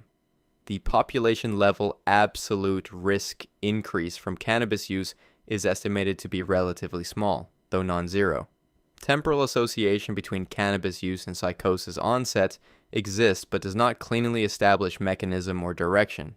People in the prodromal phase of schizophrenia, the period before full psychosis develops, frequently increase substance use, including cannabis, before diagnosis. This means the association partly reflects self-medication during early illness rather than cannabis causing the illness, a distinction that longitudinal study designs work to separate with mixed success. High-potency THC products appear to carry meaningfully higher psychosis risk than lower-potency ones, specifically when high THC content is not accompanied by CBD, which may have moderating effects on certain THC actions. Regular cannabis use beginning in early adolescence, before 15 or 16, is associated with substantially elevated psychosis risk compared to adult onset use, again implicating the developmental window as the primary moderating variable. The absolute risk for most adult users with no family history of psychotic disorders remains low. But this is not a general safety clearance, and it is not the message appropriate for genetically vulnerable individuals or adolescents whose risk picture is meaningfully different. Cannabis causes psychosis, and cannabis has no psychosis risk are both wrong. Both are being used as weapons in an argument that has nothing to do with your actual health. 45. Once an addict, always an addict, functions simultaneously as an expression of compassion, acknowledging that recovery is ongoing work, and as a permanent social marker that follows people into job applications, custody hearings, housing applications, and professional licensing decisions years or decades after active addiction has resolved. The compassionate version describes some people's subjective experience and the genuine ongoing nature of managing a chronic condition. The punitive version treats a period of illness as a permanent identity that justifies indefinite denial of opportunity. The National Recovery Study, published in 2019 by John Kelly and colleagues at Harvard Medical School, found that approximately 22 million American adults report having resolved a significant drug or alcohol problem. This is a large population of people in sustained recovery, employed, parenting, contributing to communities, whose existence is structurally invisible in the cultural narrative built around this phrase. Neuroimaging research documents that brain structure and function recover substantially over years of abstinence from most substances. The changes are not necessarily permanent. Longitudinal studies of people with heroin dependence followed over 20 to 30-year periods show that significant proportions achieve sustained abstinence and full social reintegration. The disease course is not uniformly and inevitably lifelong active impairment. Once an addict, always an addict is applied selectively in ways that reveal its social rather than clinical function. Resolved type 2 diabetes does not generate a permanent public identity that determines housing eligibility. Cancer in remission does not preclude custody of children. A period of mental illness does not permanently mark someone's professional license in the same way addiction history does. The phrase describes a chronic condition for some people, appropriately. In legal, professional, and social contexts, it functions as a sentence. Sentences serve the institution that issues them, not the person they follow. 46. The United States drug scheduling system, Schedule 1 through 5, governing which substances are legal, which require prescriptions, and which are treated as having no medical value, presents as a scientific framework. The classification implies rigorous pharmacological evaluation to determine the categories. The actual history of the Controlled Substances Act of 1970 reveals a system built on political calculation with scientific language applied afterward. John Ehrlichman, who served as Nixon's domestic policy advisor, stated in a documented interview published in 2016 that the Nixon administration's drug war was designed to target black people and anti-war activists. Cannabis and heroin were scheduled to enable aggressive enforcement against those specific communities. The pharmacology was not the input, it was the justification constructed afterward. Cannabis was placed in Schedule 1 temporarily, pending the report of the Schaefer Commission. The Commission's 1972 report recommended decriminalization based on its review of the evidence. Nixon rejected the recommendation and maintained the Schedule 1 classification. The Commission's pharmacological conclusion was overruled by a political decision. MDMA was placed in Schedule 1 in 1985 over the direct objection of DEA Administrative Law Judge Francis Young, who reviewed the evidence and recommended Schedule 3 based on documented therapeutic use. His recommendation was overruled. Psilocybin and LSD remained Schedule 1 despite harm profiles that compare favorably to multiple Schedule 2 and 3 substances across standard pharmacological measures. The scheduling system has not been systematically reformed to incorporate the research generated in the more than 50 years since its establishment. Researchers who have presented evidence contradicting political drug narratives, including David Nutt, who was dismissed from the UK's official drug advisory body, found that the advisory role has limits when the evidence conflicts with the predetermined answer. The lab coats were put on after the decisions. They were never part of making them. 47, the claim spread quickly and with the specific velocity that visceral fear produces. Touching fentanyl, or being in proximity to it, could absorb through intact skin and kill a person within minutes. Videos circulated showing first responders collapsing shortly after contact with substances suspected to contain fentanyl. Training materials incorporated the risk. Hazmat protocols were developed for what had previously been treated as routine law enforcement encounters. Fentanyl does cross skin. This is pharmacologically real. It is the precise mechanism behind fentanyl transdermal patches used medically to manage chronic pain. Those patches are specifically engineered with absorption-enhancing formulations applied to a defined skin area and designed to deliver therapeutic levels over 72 hours of sustained contact. Powder contact in the field does not replicate this. The American College of Medical Toxicology and the American Academy of Clinical Toxicology published a joint position paper in 2017 explicitly stating that the risk of clinically significant opioid toxicity to first responders through dermal contact with illicit fentanyl is extremely low. Multiple widely circulated videos showing first responder overdoses following skin contact have been reviewed by toxicologists who concluded the presentations were physiologically consistent with anxiety or panic attacks rather than opioid toxidrome, which produces slow breathing, pinpoint pupils, and loss of consciousness, not the rapid onset agitation visible in the footage. The practical consequence of this myth is not trivial. Overly cautious protocols have delayed naloxone administration to actual overdose victims while responders manage to perceive personal risk that the toxicology does not support. Fentanyl is genuinely lethal for the people who consume it through the routes by which it is consumed. Aerosolized particles in manufacturing or lab contexts present real inhalation risks. Brushing against powder with intact skin does not produce the pharmacokinetics required for overdose. The fear was real. The mechanism never was. 48.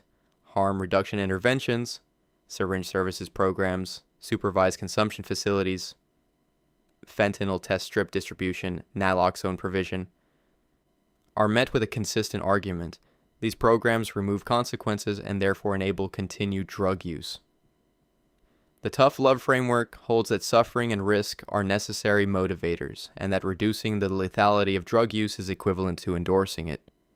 Decades of research from multiple countries across multiple intervention types have examined this claim directly. Syringe services programs have been shown to significantly reduce HIV and hepatitis C transmission among people who inject drugs without producing increases in injection drug use rates in surrounding communities. This finding has been replicated across study populations in geographic contexts.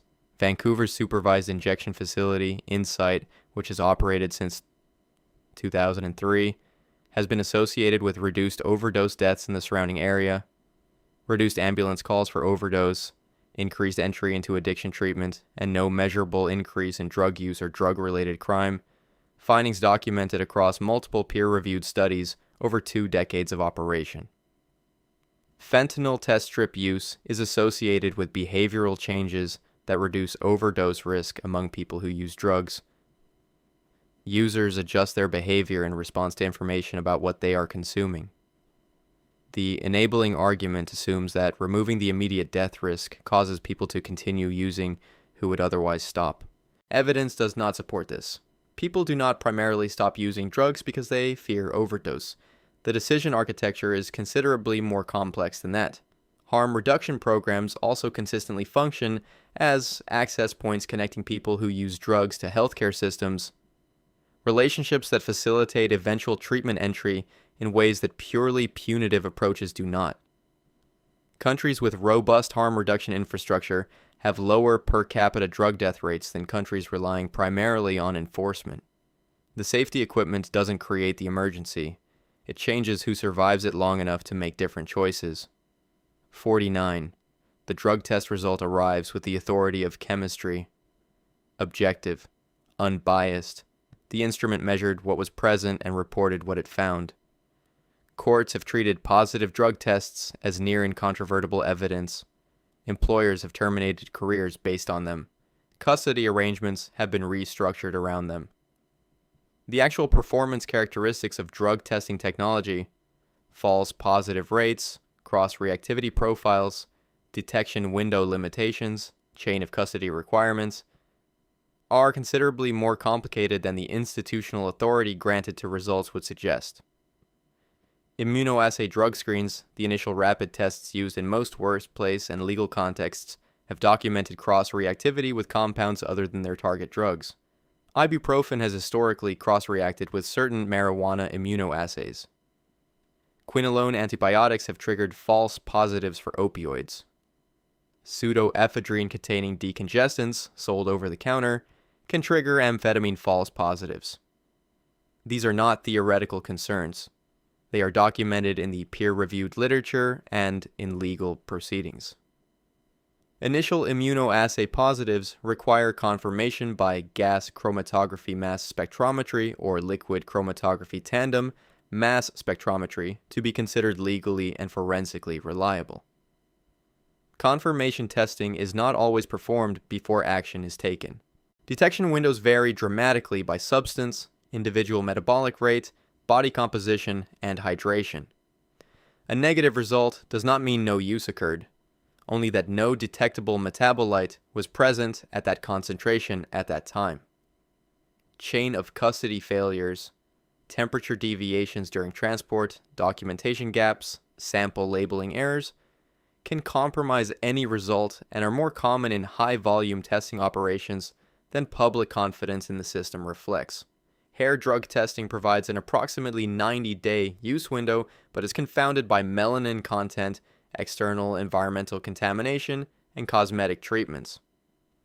The forensic reliability of drug test results has been successfully challenged in legal proceedings when proper protocols were not followed. The instrument was right. The system around it was not. 50 substance use disorders are culturally framed as a young person's crisis, the wasted potential, the derailed beginning, the life that could have been. Prevention programs target schools. Public health imagery features young faces.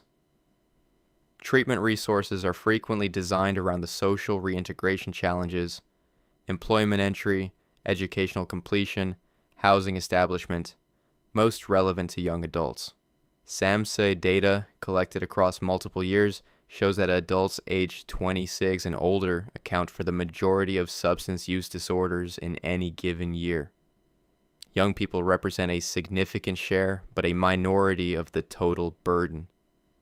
Alcohol use disorder has substantial and significantly under-documented prevalence among adults 65 and older, a population that is systematically underscreened and undertreated because the clinical and cultural assumption that addiction is a young person's disease reduces the index of suspicion in older patients. Symptoms in older adults: cognitive decline, social withdrawal, increased fall frequency, sleep disruption, are often attributed to aging itself rather than recognized as presentations of substance use disorder. The opioid overdose death rate has increased most sharply in middle-aged adults across their 40s and 50s in recent years. People who received prescription opioids through the legitimate medical system during the prescribing surge of the 2000s and found themselves dependent without the support systems or treatment access to address it. Benzodiazepine prescribing rates are highest among older adults. This population carries significant dependence risk and faces the most medically dangerous withdrawal syndrome of any commonly prescribed medication class. Yet, benzodiazepine dependence is culturally framed as a younger person's recreational drug problem rather than an older adult's iatrogenic one. The addiction crisis did not check which decade you were born in before settling in. It followed the prescription pad, the pain that went untreated, and the support systems that were never built. Those conditions exist at every age. 51, the drug policy and treatment landscape has been reformed, refined, and substantially improved across the past several decades. The science is better than it was. The treatment tools are more effective than they were. The understanding of addiction as a neurobiological process rather than a moral failure has made meaningful progress in clinical and, more slowly, cultural contexts. What has not happened is arriving at a point where the understanding is complete, the tools are adequate, or the gap between what science has established and what policy actually implements has been closed.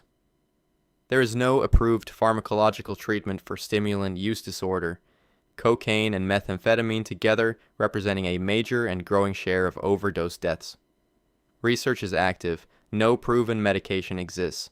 This is not a minor gap in the treatment landscape. It is a large one affecting a significant patient population with no medication option analogous to what exists for opioid use disorder.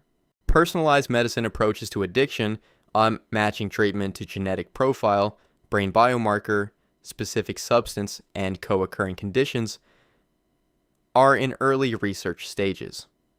Most addiction treatment currently involves trial and errors in ways that other chronic disease management has substantially moved beyond. Treatment access gaps remain enormous regardless of what the available treatments can do. SAMHSA estimates that fewer than 20% of people who need substance use disorder treatment in any given year actually receive it. That coverage failure would be treated as a public health emergency in any other disease category. The novel synthetic drug landscape, fentanyl analogs, novel synthetic benzodiazepines, new synthetic cannabinoids, evolves faster than regulatory, forensic, and clinical response systems can track. The most dangerous myth in this entire list is the last one, the belief that because we know more than we did, we know enough. That particular myth is the one that ends the search, and the search is nowhere near finished. 51 myths.